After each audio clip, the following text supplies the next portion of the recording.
Hello friends, कैसे हैं आप सभी। Bihar result target online classes में आप सभी का बहुत बहुत स्वागत है। दोस्तों, जैसा कि आप सभी को पता है कि बिहार डीएलएड एंट्रेंस एग्ज़ाम 2022 के लिए इस चैनल पर साइंस से 300 क्वेश्चन का सीरीज शुरू है, ठीक है, जिसमें आपको हम 4 मॉडल पेपर से क्वेश्चन करा रहे हैं। लगातार आपको 4 मॉडल पेपर से क्वेश्चन कराते रहेंगे, यानी 20 डेज तक, ठीक है दोस्तों। आज जो है ये पार्ट 2 का क्लास है, ठीक है। प्रत्येक क्लास में हम आप सभी को सिर्फ 10 से 15 क्वेश्चन बताएंगे, क्योंकि बहुत ही ज़्यादा इंपॉर्टेंट क्वेश्चन है। आपको अगर ज़्यादा बताएंगे, ठीक है, तो आपको याद भी नहीं हो पाएगा और आप लोग जो है मतलब आप लोग का माइंड इधर उधर सेट हो जाएगा, ठीक है। तो जो कल भी एक क्लास हो चुकी है, जिसका लिंक जो है इस वीडियो के आपको डिस्क्रिप्शन में मिल जाएंगे। जो नहीं देखे थे जाके अभी आप लोग देख लीजिएगा, ठीक है, ये क्लास देखने के बाद। लेकिन जो भी स्टूडेंट आए हैं आज के बाद आप लोग जो है एक भी क्लास को जो है एक भी क्लास आप लोग स्किप मत कीजिएगा। बहुत ही ज़्यादा आपको बेनिफिट होने वाला है। कोई चार्ज तो आपको लग ही नहीं रहा। पूरा सीरीज में A to Z प्रश्न आपको मिलेगा, ठीक है। तो चलिए आज की इस क्लास को बिना किसी टाइम गंवाए हम शुरू करते हैं। इसी तरह आपको आगे की ओर हम ले जाते हैं। देखिए यहाँ पे पार्ट 2 का जो पहला प्रश्न है आप लोग ध्यान से पढ़िए, ठीक है। उसके बाद आप लोग जो है इसका उत्तर कमेंट्स कीजिएगा, ठीक है। आप लोग को एक आदत हो गए है कि किसी प्रश्न को बिना पढ़े उत्तर कमेंट में बता देते हैं, लेकिन कोई बहुत उत्तर गलत भी होता है, ठीक है। कह रहा है रेफ्रिजरेटर में शीतलन किसके द्वारा उत्पन्न किया जाता है। ऑप्शन आप लोग एक में देख सकते हैं कि संपीड़ित गैस अकस्मात प्रसरण से, ठीक है। ऑप्शन 2 में आप लोग देख सकते हैं एक वाष्पशील द्रव के वाष्पित होने से।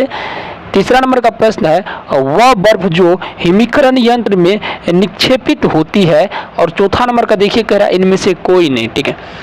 आप लोग याद रखिएगा जो रेफ्रिजरेटर होता है उसमें जो शीतलन उत्पन्न की जाती है वो एक वाष्पशील द्रव के वाष्पित होने से किया जाता है, ठीक है। एक वाष्पशील द्रव के वाष्पित होने से रेफ्रिजरेटर में जो दोस्तों शीतलन उत्पन्न की जाती है। कहीं कहीं आपको मिलेगा संपीड़ित गैस के, ठीक है, संपीड़ित गैस के अकस्मात प्रसरण से, लेकिन ये गलत है, ठीक है। आपको याद रखना है एक वाष्पशील द्रव के वाष्पित होने से, ठीक है, रेफ्रिजरेटर में जो है शीतलन उत्पन्न किया जाता है, यानी कोल्ड उत्पन्न, ठंडा उत्पन्न किया जाता है, ठीक है। चलिए अब हम लोग दूसरे नंबर के प्रश्न की ओर हम लोग बढ़ते हैं, ठीक है। दूसरा नंबर का प्रश्न देख लीजिए। कह रहा है यहाँ पे एक प्रोटॉन का निम्नलिखित में से कौन सा गुण किसी चुंबकीय क्षेत्र में मुक्त गति करते हुए परिवर्तित नहीं होती है। कह रहा है एक प्रोटॉन का निम्नलिखित में वह कौन सा गुण है जो किसी चुंबकीय क्षेत्र में मुक्त गति करते हुए परिवर्तित नहीं होती है, ठीक है। कह रहा है गति, ऑप्शन ए में गति, और 2 में यहाँ पे देखिए 2 में यहाँ पे संवेग, और जो है यहाँ पे 3 में यानी उल्टा पुल्टा है ऑप्शन, ठीक है। और यानी इसको 3 मान लीजिए, वेग हो गया, ठीक है, ये वेग हो गया। और 4 में देखिए गति तथा वेग दोनों में, ठीक है। आप लोग बताइए कौन सही होगा। तो देखिए आप लोग याद रखिएगा किसी प्रोटॉन का वह गुण जो मुक्त गति करते हुए परिवर्तित नहीं होती है उसको हम लोग गति ही बोलते हैं। ऑप्शन नंबर यहाँ पे राइट हो जाएगा, ठीक है दोस्तों। चलिए नेक्स्ट प्रश्न को हम लोग बढ़ते हैं। नेक्स्ट प्रश्न यहाँ पे बोल रहे हैं, कह रहा है मृदा निम्नलिखित में से किसका एक उदाहरण है समांगी मिश्रण का अनुयौगिक और विषमांगी मिश्रण। आप लोग याद रखिएगा मृदा एक जो है विषमांगी मिश्रण का उदाहरण है, ठीक है। इसलिए ऑप्शन नंबर यहाँ पे 4 राइट हो जाएगा, ठीक है। मृदा क्या है कि एक विषमांगी मिश्रण का उदाहरण है, इसलिए यहाँ पे ऑप्शन नंबर राइट 4 हो जाएगा, ठीक है। आप लोग याद रखिएगा मृदा एक विषमांगी मिश्रण है, ठीक है। यहाँ पे ऑप्शन नंबर 4 बिल्कुल राइट हो जाएगा, ठीक है। चलिए अब हम लोग चौथे नंबर प्रश्न की ओर बढ़ते हैं। चौथा नंबर का प्रश्न है निम्नलिखित में से कौन मनुष्य के, ठीक है, शरीर में उपस्थित दूसरी सबसे बड़ी ग्रंथि है, ठीक है। मनुष्य के शरीर में उपस्थित दूसरी सबसे बड़ी ग्रंथि कौन है। देखिए पहला ग्रंथि को हम लोग दोस्तों अगर मनुष्य के शरीर में उपस्थित सबसे पहला अगर ग्रंथि का बात किया जाए, ठीक है, तो दोस्तों हमारे यहाँ पे जो 2 नंबर का ऑप्शन है वो यकृत है, ठीक है। पहला सबसे बड़ी ग्रंथि, ठीक है, मनुष्य के शरीर की सबसे बड़ी ग्रंथि आपको पूछे एग्जाम में तो यकृत याद रखना है। लेकिन अगर आपको दूसरी ग्रंथि के बारे में अगर बात करें तो आपको जो दोस्तों अग्न्याशय याद रखना है। मनुष्य के शरीर की दूसरी सबसे बड़ी ग्रंथि जो है वो अग्न्याशय है, ठीक है। ऑप्शन नंबर यहाँ पे 4 सही हो जाएगा, ठीक है दोस्तों। मनुष्य के शरीर की दूसरी सबसे बड़ी ग्रंथि अग्न्याशय है और सबसे बड़ी ग्रंथि जो है वो यकृत है। यहाँ पे आपको 2 क्वेश्चन बन गया है, आप लोग इनका स्क्रीनशॉट ले लीजिए या फिर आप लोग अभी ही याद कर लीजिए। मनुष्य के शरीर की दूसरी सबसे बड़ी ग्रंथि अग्न्याशय है और सबसे बड़ी ग्रंथि रहेगा तो आपको यकृत याद रखना है, जिसको हम लोग लीवर बोलते हैं, ठीक है। चलिए 5वें नंबर का प्रश्न देख सकते हैं आप लोग।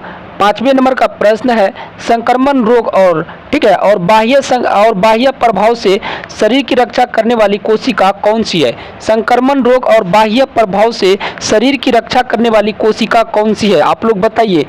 ऑप्शन ए में दोस्तों ल्यूकोसाइट, ऑप्शन बी में लाल रक्त कोशिकाएं जिसको हम लोग एंडोप्लाज्म बोलते हैं, ठीक है, एंडोप्लाज्म बोलते हैं, ठीक है। तीसरा नंबर में है रेटिकुलम, चौथा नंबर में है गोल्जी तंत्र। आप लोग बताइए संक्रमण रोग और बाह्य प्रभाव से शरीर की रक्षा करने वाली कोशिका कौन है। इसको हम लोग ल्यूकोसाइट WBC बोलते हैं, ठीक है, WBC। इसका अगर नाम अगर बात है तो इसको हिंदी में श्वेत रक्त कणिकाएं बोलते हैं, ठीक है। श्वेत रक्त कणिकाएं शरीर में संक्रमण रोग एवं बाह्य प्रभाव से रक्षा करते हैं। श्वेत रक्त कणिकाएं, यहाँ पे आपको WBC भी रह सकता है या फिर आपको श्वेत रक्त कणिकाएं भी रह सकती है, ठीक है, और ल्यूकोसाइट भी रह सकती है। तो इसीलिए ल्यूकोसाइट WBC रहे या फिर श्वेत रक्त कणिका रहे या फिर ल्यूकोसाइट रहे। तो आपको जो है इन्हीं तीनों को आपको टारगेट करना है जब भी पूछे संक्रमण रोग और बाह्य प्रभाव से शरीर की रक्षा करने वाली कोशिका कौन है, ठीक है। चलिए समझ गए आप लोग। हम लोग और नेक्स्ट प्रश्न की ओर बढ़ते हैं। नेक्स्ट प्रश्न को भी हम लोग देखने का प्रयास करते हैं। करा है जो एक मिनट थोड़ा नीचा कर देते इसको।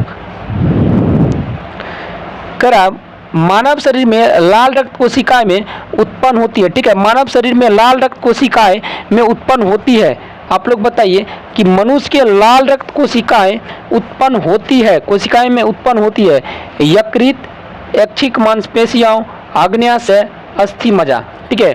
तो आप लोग बताइए मनुष्य की जो लाल रक्त कोशिकाएं होती है वो उत्पन्न होती है, ठीक है। तो आप लोग याद रखिएगा अस्थि मज्जा से, ठीक है, अस्थि मज्जा से जो है मानव शरीर में लाल रक्त कोशिकाएं में उत्पन्न होती है। कौन चीज, तो अस्थि मज्जा उत्पन्न होती है, ठीक है। ऑप्शन नंबर डी यहाँ पे करेक्ट हो जाएगा, ठीक है। इनको भी आप लोग याद रख लीजिए। दोस्तों आप में से बहुत ऐसे स्टूडेंट हैं जो कि Bihar DLED CBT entrance exam की तैयारी कर रहे हैं, बट आप लोग की तैयारी बहुत ही कमजोर है। आप लोग एक अच्छी गाइड की तलाश में है जो कि आपके DLED एंट्रेंस एग्जाम में अच्छी सफलता दिला सके।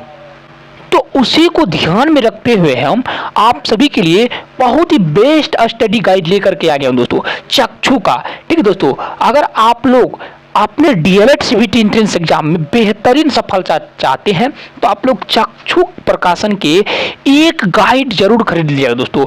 अगर आप लोग ये गाइड खरीदना चाहते हैं तो इस वीडियो के डिस्क्रिप्शन में जाइए, इस गाइड का लिंक दिया हुआ है जो कि आप लोग जो है Amazon, फ्लिपकार्ट या किसी भी अदर प्लेटफॉर्म, ऑनलाइन प्लेटफॉर्म से भी इसको आप परचेज कर सकते हैं। इसमें आपका जो है सिलेबस के अकॉर्डिंग सभी प्रश्न इसमें आपको दर्शाए गए हैं जो कि आपको सफलता दिलाने में 110% आपका हेल्प करेगा, ठीक है दोस्तों। तो आप लोग वेट मत कीजिए, अभी ही जाके ये बुक खरीद लीजिए। बहुत ही बेस्ट स्टडी गाइड है, यहाँ तक कि इस गाइड का उपयोग हम भी करते हैं, ठीक है दोस्तों।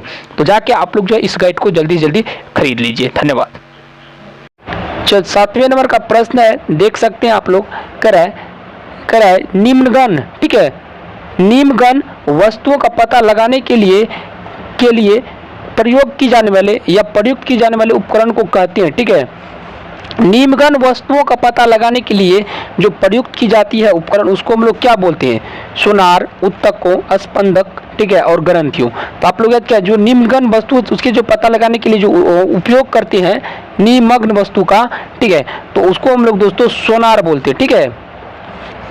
चलिए 8वें नंबर के प्रश्न को हम लोग देखते हैं। 8वें नंबर का प्रश्न आप लोग देख सकते हैं, एक इमारती में ईंटों जीवों के समान है, ठीक है। एक इमारती में ईंटों जीवों के समान है, ठीक है। देखिए ईंटों के समान, आप लोग देखिए कि ईंटों के समान, चलिए आपको एक इसका पैराग्राफ बना के समझाते हैं या फिर एक फिगर बना के समझाते हैं, ठीक है। आप लोग देखिए करा, एक इमारतों में ईंट ऐसे रहता है, ठीक है, ऐसे लगाया जाता है, इसको हम ऐसे भी लगा सकते हैं। दूसरी बात है कि इसको हम ऐसे भी लगा सकते हैं कि समान जीवों के समान है, ठीक है। तो देखिए कोशिका जो है ना, कई चीज मिल करके एक कोशिका बनते हैं, ठीक है। तो इसको हम लोग दोस्तों कोशिका बोलते हैं, ठीक है। एक इमारतें में ईंटों जीवों के समान है, ठीक है, जीवों में समान है, तो कोशिकाओं को हम लोग बोलते हैं, ठीक है। चलिए अब हम लोग नेक्स्ट प्रश्न की ओर बढ़ते हैं। नेक्स्ट प्रश्न है, वे पदार्थ जो चुंबक से कम, ठीक है, वे पदार्थ जो चुंबक से कम प्रतिकर्षित होते हैं क्या कहलाते हैं, ठीक है। तो आप लोग याद रखिएगा, उन पदार्थ को हम लोग प्रति चुंबकीय पदार्थ बोलते हैं, ठीक है। उस पदार्थ को हम लोग प्रति चुंबकीय पदार्थ बोलते हैं, ठीक है। चलिए 10 नंबर के प्रश्न देख लीजिए। 10 नंबर का प्रश्न बोल रहा है, यदि कोशिका को किसी 1 बिलियन में रखा जाता है, कह रहा है यदि कोशिका को किसी 1 बिलियन में रखा जाता है तथा निवल प्रभाव यह है कि कोशिका फूलने लगती है, तब वह विलियन है, ठीक है। कह रहा है यदि किसी कोशिका को 1 बिलियन में रखा जाता है तथा निवल प्रभाव यह है कि वह कोशिका फूलने लगती है, तब वो क्या कहलाता है? हाइपरटोनिक विलियन, आइसोटोनिक विलियन, ठीक है। और देखिए हाइपोटोनिक विलियन और अम्लीय विलियन, ठीक है दोस्तों। देखिए एक चीज यहाँ पे आपको ज़्यादा दिमाग में रखना है कि इसका राइट आंसर लेकिन हाइपोटोनिक विलियन होगा, ठीक है, हाइपोटोनिक विलियन होगा। लेकिन आपको हाइपरटोनिक भी सेम दिया है, तो आप लोग हड़बड़ में है, हाइपोटोनिक में नहीं जो है आप लोग जो है जो टिक लगा दीजिएगा, ठीक है, आप लोग मार्क नहीं कर दीजिएगा, ठीक है। तो जो कोशिका को किसी बिलियन में रखा जाता है तो क्या होता है कि दोस्तों वो फूलने लगता है, ठीक है। तो उसमें कौन सी वह क्या कहलाता है, ठीक है, तो उसको हम लोग हाइपोटोनिक विलियन बोलते हैं, ठीक है। उस बिलियन को हम लोग हाइपोटोनिक विलियन कहते हैं, ठीक है। 11 नंबर का प्रश्न है, वह पिंड जो उष्मा का सबसे अच्छा अवशोषण होता है, ठीक है, वह पिंड जो उष्मा का सबसे अच्छा अवशोषक होता है, निम्नलिखित में कौन सा गुण वाला भी होता है, ठीक है। निम्नलिखित में कौन सा गुण वाला भी होता है? कह रहा है अच्छा परावर्तक और पुनर्नुमान संभव नहीं है, अच्छा विकिरक है और बुरा विकिरक है, बताइए इसका आंसर क्या होगा। और देखिए आपको ज़्यादा से ज़्यादा प्रश्न इसी टाइप के आपको प्रश्न भी पूछे जाएंगे। तो देखिए इसका जो राइट आंसर होगा वो अच्छा विकिरक कहलाएगा, ठीक है। तो हमने जो टारगेट लिया आपको प्रत्येक रोज 10 ही, एक वीडियो में 10 ही प्रश्न कराएंगे, क्योंकि आपको हम 3 सब्जेक्ट का इस पर तैयारी करा रहे हैं। रोज 3 सब्जेक्ट का आपको पर डे तैयारी करा रहे हैं। हिंदी, साइंस और सोशल साइंस का आपको यहाँ पे बेहतरीन तैयारी हम करवा रहे हैं, ठीक है। अब देखिए एक और प्रश्न है, जल की कठोरता को समान रूप से किसके संदर्भ में मापा जाता है? देखिए कैल्शियम कार्बोनेट तुल्य, कैल्शियम सल्फेट तुल्य, मैग्नीशियम कार्बोनेट तुल्य, और देखिए दोस्तों यहाँ पे मैग्नीशियम सल्फेट तुल्य। आप लोग बताइए कि जल की जो कठोरता को समान रूप से किसके संदर्भ में मापा जाता है? 4 ऑप्शन से आप लोग बताइए सही आंसर इसका क्या होगा, ठीक है। तो देखिए दोस्तों इसको हम लोग जो दोस्तों कैल्शियम कार्बोनेट तुल्य इसको हम लोग मापते हैं, ठीक है, कैल्शियम कार्बोनेट तुल्य इसको मापते हैं, ठीक है। एक पदार्थ एक क्वेश्चन और है, आपको बताते हैं, अपशिष्ट में नियंत्रित स्थितियों के अंतर्गत जैविक पदार्थों के जैव अपघटन को क्या कहते हैं? इसको हम लोग कंपोस्टिंग कहते हैं। ऑप्शन नंबर यहाँ पे बिल्कुल राइट हो जाएगा, ठीक है। चलिए अब हम लोग जो है आपको कल मिलेंगे नेक्स्ट क्लास में, और अभी ही दोस्तों 8:15 में आपको नाइट 8:15 में प्रत्येक रोज जो है दोस्तों आपको एक क्लास मिलता है, ठीक है। 8:15 में आपको एक क्लास मिलता है सोशल साइंस का, ठीक है। आप लोग तैयार रहिएगा, जरूर देखिएगा। धन्यवाद, मिलते हैं नेक्स्ट वीडियो, तब तक के लिए जय हिंद और वंदे मातरम।